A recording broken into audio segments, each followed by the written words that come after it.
आज मी आपल्यासोबत मस्त अशी झणझणीत, चमचमीत, रस्सेदार अशी वांगी मसाल्याची रेसिपी शेअर करणार आहे. ही वांगी मसाला बघू शकता काय जबरदस्त दिसते आणि चवीलाही तेवढीच भारी लागतात. टिफिनला देण्यासाठी एक उत्तम पर्याय आहे.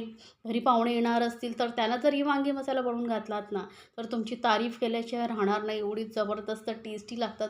बनवण्याची सोपी पद्धत आहे. तुम्हाला मी स्टेप बाय स्टेप सांगणार आहे कसं बनवायचं. तर एकदा नक्की बनवून पहा आणि मला सांगायला विसरू नका बरं का, तुम्हाला ही रेसिपी कशी वाटली. अशा छान छान रेसिपी आपल्या चॅनलवरती असतात. तर आधी आपल्याला लागणारं साहित्य पाहूया. तर इथे मी घेतलेली आहेत 1/2 किलो वांगी. तर ही अशी काळी वांगी घेतलेली आहेत छोट्या साईजची. ही ना लवकर शिजतात, मऊ होतात व्यवस्थित, त्यामुळे जास्त वेळही लागत नाही. त्यानंतर आता या वांगी मसाला बनवण्यासाठी आपण घेतलेला आहे तवा. त्यावरती 2 चमचे घातलेले आहेत धणे आणि 1 चमचा जिरं. आधी मसाला बनवून घेऊया आपण. तर हे धणे आणि जिरं हलकंसं असं भाजून घेतलेलं आहे बघा. आता हे काढून घेतल्यानंतर आपण घेणार आहोत इथे 1/2 कप शेंगदाणे. आता इथे तुमच्याकडे शेंगदाण्याचं कूट असेल तर तोही तुम्ही वापरू शकता. तर इथे मी रेडीमेड सर्व साहित्य ताजं आपण इथे वापरणार आहोत, रेडीमेड वापरत नाही आहे. त्यामुळे मी काय करणार आहे, सर्व साहित्य जे आपण ताजं भाजून वापरणार आहोत. तर शेंगदाणेही भाजून झालेले, जास्त लाल करायचे नाहीत, करपवायचे नाही आहेत. त्यानंतर 2 मध्यम आकाराचे कांदे असे चिरून घेतलेले आहेत. यामध्ये घालूया थोडंसं तेल. साधारण 2 छोटे चमचे एवढे तेल घातलेलं आहे आणि आता हा कांदा लालसर होईपर्यंत भाजून घेणार आहोत. आता हा कांदा बघा थोडासा मऊ झाल्यानंतर यामध्ये घालते मी एक अर्धा इंच आल्याचे तुकडे, 10 लसणाच्या पाकळ्या आणि 2 हिरव्या मिरच्या घालते. आता हेही आपण याबरोबर भाजून घेणार आहोत. तर कांदा, आलं, लसूण, हिरवी मिरची मस्त अशी थोडी लालसर होईपर्यंत आपण भाजतोय. तोपर्यंत यामध्ये ॲड करायचे कोथिंबीरचे देठ. माझ्याकडे होते म्हणून घातले. मस्त टेस्ट येते. असतील तुमच्याकडे तर नक्की घालून पहा. तर हे बघा मस्त असं कांदा आणि आलं लसूण वगैरे भाजलं गेलेलं आहे. त्यानंतर यामध्ये घालते 1/2 कप एवढं सुकं किसलेलं खोबरं किंवा ओलं खोबरं असेल तेही घालू शकता. पण सुक्या खोबऱ्याने ना या वांग्याला चव खूप भारी लागते. आता हे सर्व साहित्य भाजलं गेलेलं आहे. थंड करून घेऊया. तोपर्यंत आपण काय करूया, थंड होते तोपर्यंत वांगी चिरून घेऊया. तर वांगी ना मी धुवून घेतलेले आहेत आणि याला ना आपण पुसून घेणार आहोत.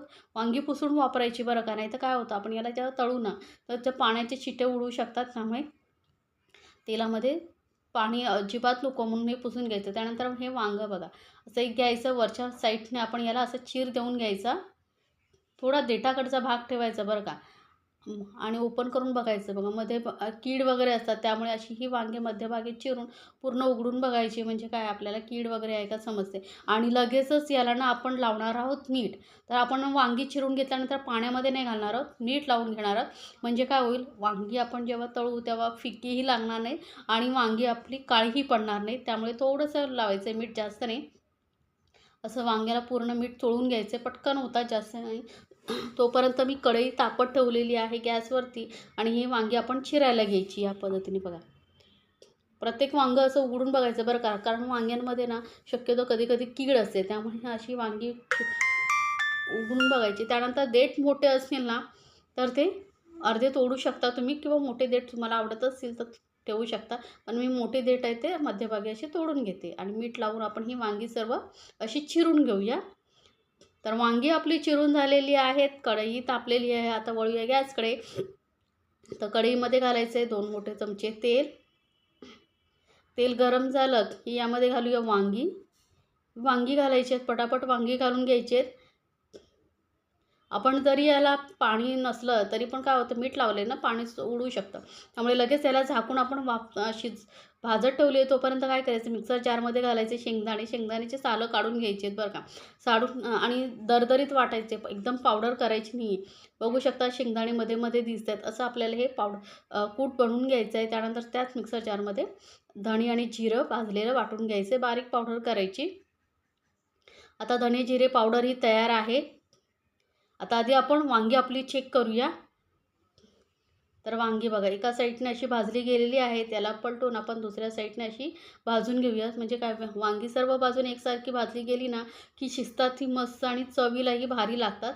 तर या पद्धतीने अशी तुम्ही वांगी एकदा बनवून पहा. वांगी मसाला जबरदस्त लागतात. तर वांगी आपली परतून झाली. परत याला आपण झाकून ठेवूया. तोपर्यंत आपली जी उरलेली चटणी आहे ती कांदा खोबरा लसूणची ती वाटून घेऊया. सर्व मिश्रण एका जारमध्ये घालून यामध्ये थोडंसं पाणी घालूया आणि एकदम बारीक वाटून घ्यायचं बरं का. या आलं लसूण कांदा खोबऱ्याचं वाटण ना तुम्ही बनवून महिनाभरही स्टोअर करून ठेवू शकता. त्याची रेसिपी माझ्या चॅनलवरती आहे जी तुम्ही पाहू शकता. थोडंसं पाणी घातलं आहे आणि आता एकदम बारीक वाटून घेतलेली आहे. तर आपले सर्व वाटण ही तयार झालेली आहेत. वांगी चेक करूया. तर वांगी बघा मस्त तळली गेलेली आहेत. काढून घेऊया वांगी.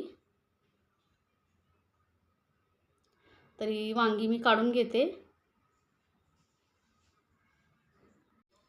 आता त्याच तेलामध्ये आपण जे वाटण करून घेतलं होतं ते सर्व घालून घ्यायचं आहे. गॅस एकदम मंदवरती ठेवलेला आहे बरं का, कारण कढई खूप गरम आहे.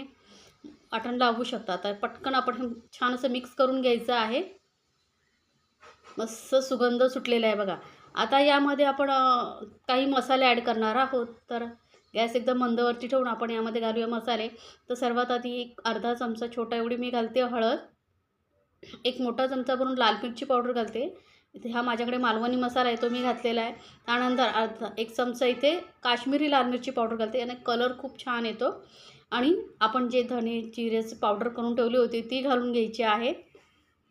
पटकन व्यवस्थित मिक्स करून घेऊया. म्हणूनच गॅस मंदवरती ठेवायची, नाही तर काय होईल वाटणही करपेल आणि मसालेही करपतील. आता फटाफट छान असं हे मसाले आणि मसाले आपण छान असे परतून घ्यायचे वाटणामध्ये. तर बघा थोडा वेळ मसाले आणि वाटण परतल्यानंतर यामध्ये घालूया शेंगदाण्याचं कूट. तर आता हाही चांगला असं मिक्स करून घेऊया. शेंगदाण्याचं कूट घातल्यानंतर काय होतं की मिश्रण जे आहे थोडं ड्राय होतं. त्यामुळे गॅस मंदवरती ठेवली की आपल्याला करपण्याची टेन्शन नसतं, भीती वाटत नाही. नाहीत कारण मसाला जर करपला ना तर तुमच्या वांग्याची टेस्ट बिघडेल. त्यामुळे गॅस मंदवरती ठेवायची. सर्व मसाल्याचे छान असे परतले गेले आहेत बघू शकता. आता मिक्सर जारमध्ये मी थोडंसं पाणी घालते आणि यामध्ये मिक्स करूया. तोपर्यंत मी काय केलेलं आहे साईडला दुसऱ्या गॅसवरती पाणी गरम करत ठेवलेलं आहे. आणि यामध्ये आपल्याला ना मस्त उकळतं पाणी घालायचं आहे. तरी थोडंसं पाणी घातलेलं आहे, जास्त नाही. आणि मिक्स करून घेतल्यानंतर यामध्ये हे बघा गरम गरम चांगलं असं उकळतं पाणी घालायचं आहे. आता तुम्हाला ग्रेव्ही किती दाटसर पातळ हवी आहे त्यानुसार पाणी घालू शकता. पण थोडी दाटसरच ग्रेव्ही असेल तर छान वाटते. त्यामुळे मी जास्त पाणी घालत नाही आहे. 1-1.5 ग्लास एवढं पाणी घातलेलं आहे, कारण वांगी थोडीशी शिजायला पाहिजेत ना अजून. आता यामध्ये घालूया मीठ. तर मीठ काय आपण वांग्यांनाही लावलं आहे त्या हिशोबानेच घालायचं आहे थोडंसं.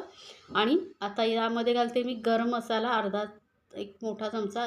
सोबतच अर्धा चमचा इथे आमचूर पावडर घालते आणि अर्धा चमचा कसुरी मेथी पावडर घालते. कसुरी मेथी थोडीशी तव्यावरती भाजून पावडर करून घेतली होती. आमचूर पावडर नक्की घाला आणि कसुरी मेथी ही यामुळे वांगी मस्त अशी छान लागतात टेस्टला.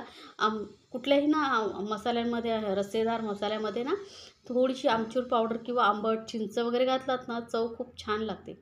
वरून घातलेली थोडीशी कोथिंबीर आणि ही जी वांगी आपण तळून ठेवली होती ती घालून घेऊया. तर व्यवस्थित मिक्स करून घेऊया. आणि आता याला आपण झाकून शिजवून ठेवूया. कमीत कमी 5-6 मिनटं तरी आपल्याला याला शिजवावे लागेल, म्हणजे पूर्णपणे वांगी शिजली जातील. तर मीडियम गॅसवरती मस्त अशी वांगी बघा आपली शिजली गेलेली आहेत. मस्त कलरही खूप छान आलेला आहे आणि असं रस्सेदार अशी आपली ही वांगी तयार झालेली आहे. चमचमीत रस्सेदार झणझणीत अशी ही वांगी तुम्हालाही बनवायला आवडेल ना. आणि खाण्यासाठी तर एकदम जबरदस्त लागतं. तर एकदा नक्की बनवा आणि मला सांगायला विसरू नका बरं का तुम्हाला ही रेसिपी कशी वाटली. अशा छान छान रेसिपीसाठी आपल्या चॅनलला सबस्क्राईब करायलाही विसरू नका. सोबतच बेल आयकॉनवरती नक्की क्लिक करा, म्हणजे काय होईल माझी जी नवीन रेसिपी आहे त्याची नोटिफिकेशन लगेचच तुमच्यापर्यंत पोहोचेल. ते असं आपलं चमचमीत झणझणीत मसालेदार असं मसाला झालेला आहे तयार. तर नक्की बनवा आणि आपल्या फॅमिलीसोबत एन्जॉय करा. आणि गरम गरम पोळी भाकरी बरोबर एकदम अप्रतिम लागतं. तर तुम्हाला ही वांग्याची रेसिपी कशी वाटली मला सांगायला विसरायचं नाही बरं का. आणि हा तुम्ही व्हिडिओ कुठल्या शहरातून पाहताय तेही सांगायला विसरू नका, म्हणजे काय होतं मलाही कळेल की माझे व्हिडिओ कोण कोण पाहतंय कुठून पाहताय ते.